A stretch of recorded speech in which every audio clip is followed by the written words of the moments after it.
루시아나야. 자네가 나 좀 구해줘야겠어. 메리모텔로 이동 중이야. 어서 와서 구해줘. 민두식 회장에게 문자가 온 루시아와 문태경은 놀랐습니다. 진짜 민두식 회장이 보낸 걸까요? 혹시라도 진짜면요? 루시아는 의심이 가지만 작은 희망을 품어보았습니다. 의심은 가지만 확인은 해보죠. 다만 조심해야 합니다.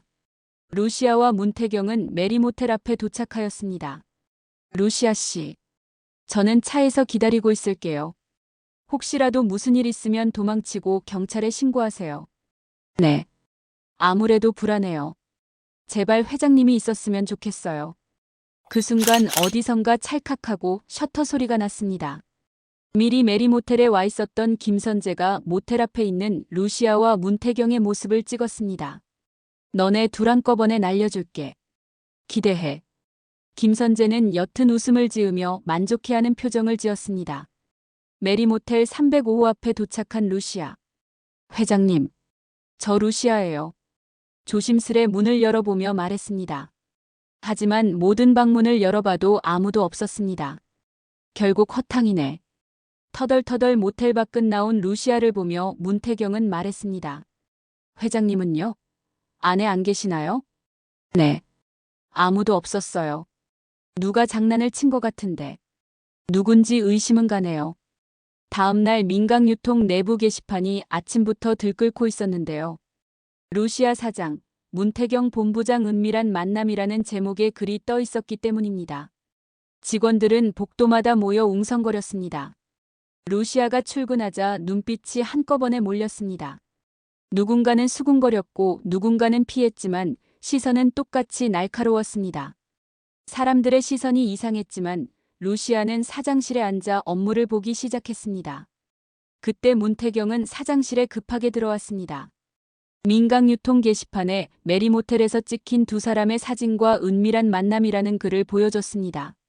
루시아 씨 이거 보세요. 이건 덫이에요. 우리를 회사에서 내쫓기 위해 만들었네요. 루시아는 분노가 치밀었습니다. 결국 이거였구나. 민경채 김선재 너네들이 만든 거였어. 회사가 시끌거리자 신이 난 김선재는 회장실을 찾아가 민경채에게 말했습니다. 사장님, 제 작품 어때요? 지금 회사 게시판 여론이 뜨겁습니다. 그 둘 당장 회사에서 내보내야죠. 그 소식을 들은 민경채는 미소를 지으며 말했습니다. 김변이 그 둘을 한꺼번에 날린다는 게 이거였어요? 재밌네. 루시아 건방 떨더니. 푸. 그 즉시 이 사진을 긴급히 불렀고 김선재는 회심의 미소를 숨기지 않았습니다. 이사회가 열렸습니다. 그 자리에는 임원들과 민경채, 김선재, 루시아 문태경이 회의실에 앉아 있었습니다. 회장님이 안 계신 사이에 회사 체면이 바닥에 떨어졌습니다. 회장 부인과 임원이 모텔을 드나들었다는 게 말이 됩니까? 이건 회사 이미지를 말아먹는 거예요. 오늘부터 루시아 사장과 문태경 본부장의 직무를 내려놓게 하겠습니다. 민경채는 임원들에게 더 강하게 밀어붙였습니다. 이사들은 서로 눈치를 봤습니다.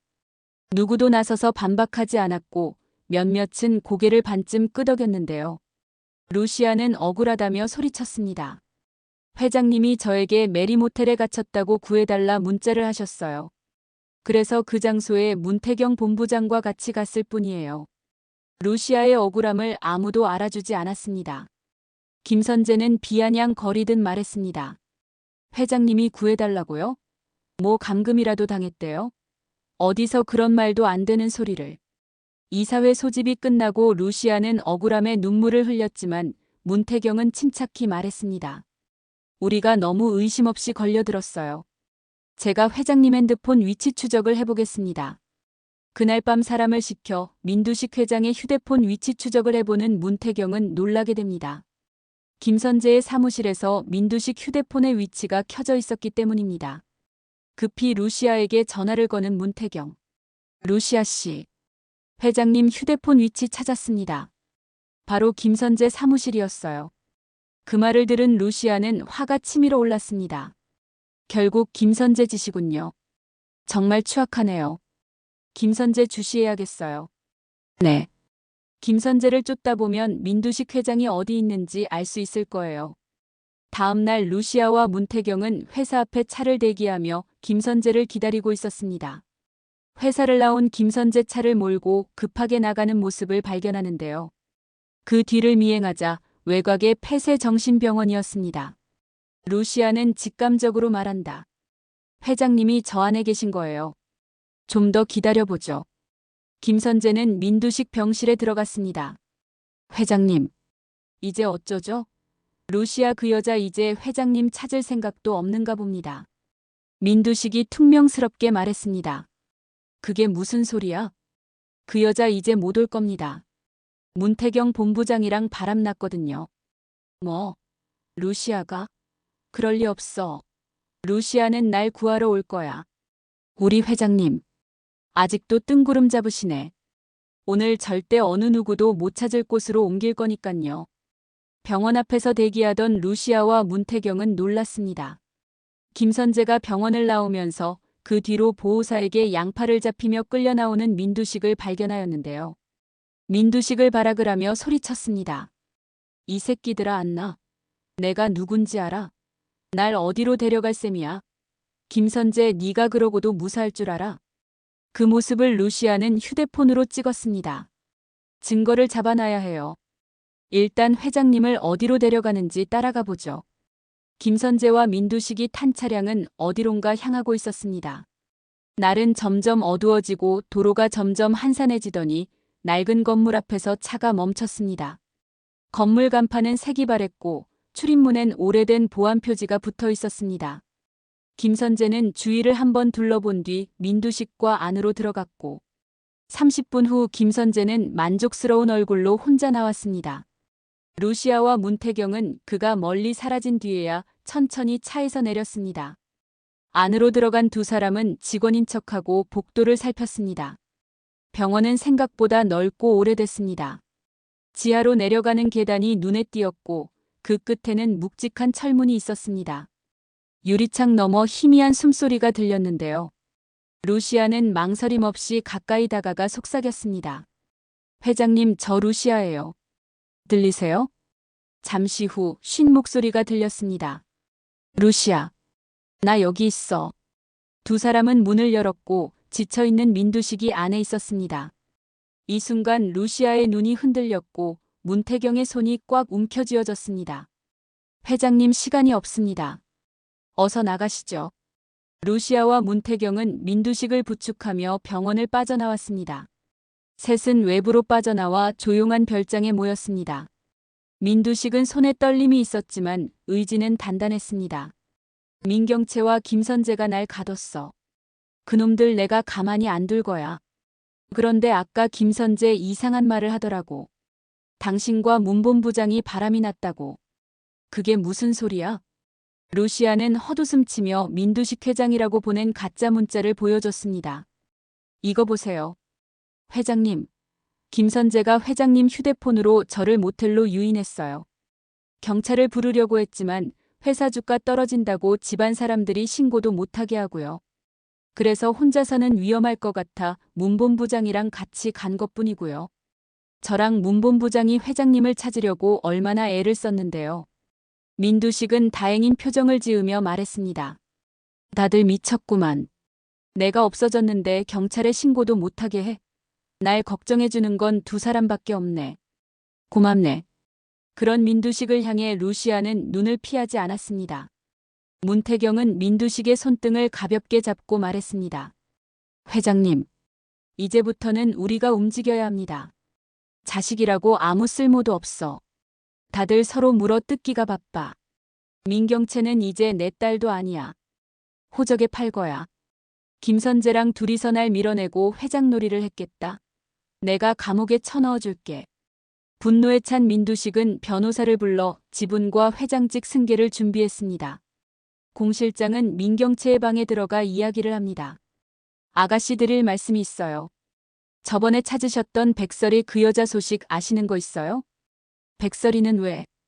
제가 얼마 전에 창고 정리하다가 백설이라는 여자 실종 전단지를 발견했는데 사진 속 여자가 사모님하고 똑같이 생겼더라고요. 그 여자 백설에 맞죠? 루시아는 가짜죠? 민경채는 공 실장에게 서류 봉투를 말합니다. 안 그래도 김변한테 알아보라고 했는데 죽었다네. 이거 사망 신고한 서류야. 공 실장은 놀라며 말한다. 네. 죽었다고요? 아니. 얼마 전에 물어보니까 언니 찾았다고 하던데요. 찾고 나서 죽은 거 아니야? 공 실장 제대로 사실 확인해봤어? 아니요. 제대로 확인은 안 하고 그냥 백설이 가족한테 물어봤죠. 그럼 공 실장이 그 뒤는 모르나 보네. 이거 김변이 공인인증받은 서류라 틀림없어. 공 실장은 의아해했지만 더 이상 말을 이을 수가 없었습니다. 며칠 뒤 민경채의 정식적인 회장직 승인을 위한 이사회가 열렸습니다. 회장실에서 이사회 준비를 하는 민경채는 거울 속 자신의 모습을 보며 흡족해하였습니다. 이날만 기다려왔어. 이제 민강 유통은 완전히 내 거야. 아버지도 루시아도 없으니 이제 방해할 사람도 없는 걸. 회장실에 들어온 김선재는 민경채를 보며 말했습니다. 축하드립니다. 민경채 회장님. 이제 민강은 우리 것이 되었네요. 이사회 끝나면 결혼 준비 시작하시죠. 결혼이라는 단어에 민경채는 쓴웃음이 지어졌지만 내색하지 않았습니다. 결혼 이야기는 이사회 끝나면 다시 이야기하죠. 그 시간 문태경은 병원 출입 기록과 통화 내역을 모았습니다. 루시아는 택시기사의 블랙박스를 확보했습니다. 며칠 전 민두식이 잠깐 탈출했다가 다시 끌려가던 그 장면이 저장돼 있었는데요. 기사에게서 요금 받으려면 민강으로 오라던 음성까지 나왔습니다. 조각들이 하나로 맞춰졌습니다. 그리고 마지막 퍼즐. 회장실 꽃병에 숨겨둔 녹음기였습니다. 그 안에는 회장실에서 오간 대화가 고스란히 들어있었습니다. 루시아와 문태경을 해임부터 하고 회장님은 그대로 두자. 민두식 회장님을 아무도 못 찾는 곳으로 숨길 예정이다. 불륜 스캔들 게시판 여론이면 충분합니다. 등 짧은 문장들이지만 매우 선명했습니다. 이사회가 열렸습니다. 민경채는 단정했고 김선재는 여유가 있었습니다. 그때 문이 조용히 열렸습니다. 민두식이 들어왔습니다. 뒤에 루시아와 문태경이 서 있었습니다. 민경채가 멍한 얼굴로 중얼거렸습니다. 아버지 어떻게? 김선재는 서류를 떨어뜨렸습니다. 민두식은 확실하게 말했습니다. 나를 가둔 사람은 민경채 김선재입니다. 루시아 사장과 문태경 본부장이 나를 구출해줬습니다. 민경채는 바로 반박했는데요. 아버지, 잘못했어요. 이게 다 김선재가 한 일이에요. 저는 억울해요. 김선재도 되려 소리쳤습니다. 웃기지 마. 민경채가 시켜서 한 일이에요. 회장직에 눈이 멀어서 미친 거라고요. 그때 문태경이 말했습니다. 녹음부터 들으시죠. 스피커에서 익숙한 목소리들이 흘렀습니다. 김선재와 민경채가 병원장과의 돈 이야기, 게시판 공작 이야기, 해임한 추진 일정까지 낱낱이 밝혀지는 순간이 왔습니다. 그때 경찰이 입장했습니다. 민경채 씨, 김선재 씨. 감금과 공모 혐의가 확인됐습니다. 둘은 끝까지 버텼습니다. 민경채는 떨리는 목소리로 발악했습니다. 내가 한 거 아니야. 다 김선재가 한 일이야. 억울하다고. 아버지 제 말 좀 들어보세요. 네. 김선재는 눈동자가 흔들렸습니다. 하지만 증거는 너무 또렷했는데요. 수갑이 채워지고 두 사람은 끌려나갔습니다. 끌려나온 민경채는 온몸을 비틀며 소리쳤습니다.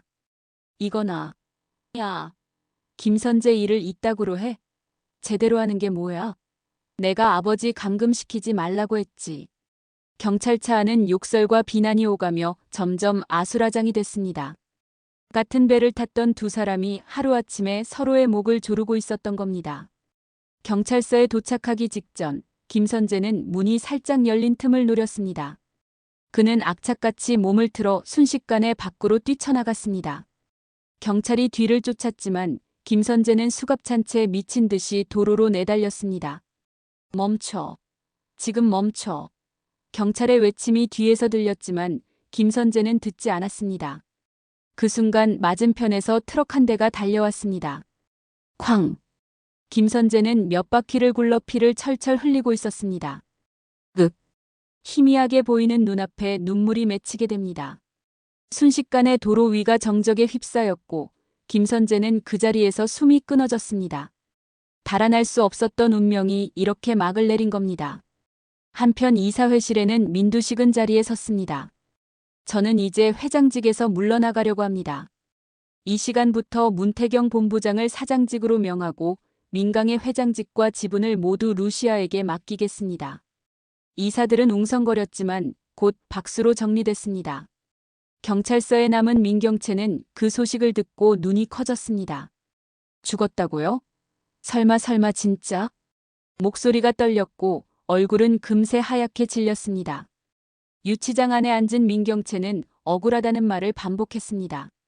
내가 시킨 게 아니에요. 나는 그냥 피해자예요. 다 김선재가 꾸민 거라고요. 하지만 경찰은 아무 대꾸도 하지 않았습니다. 그녀의 호소는 차가운 벽에 부딪혀 메아리만 남았습니다. 다음 날 아침 뉴스가 터졌습니다. 민강유통 후계자 민경채, 회장 감금 혐의로 체포. 공범 김선재, 도주 중 교통사고 사망. 사람들은 회사에서도 길거리에서도 이 이야기를 꺼냈습니다. 민경채는 하루 만에 재벌 후계자에서 감옥 갈 사람으로 바뀌었습니다. 회장실에선 루시아와 문태경이 묵묵히 뉴스를 보고 있었습니다. 결국 이렇게까지 될 줄은 몰랐겠죠? 루시아가 낮게 한숨을 쉬었고 문태경은 담담히 말했습니다. 자기가 판 함정에 자기가 빠진 거죠. 그게 세상의 이치예요. 오늘의 이야기는 여기까지입니다. 시청해주셔서 감사합니다. 구독과 좋아요는 큰 힘이 됩니다.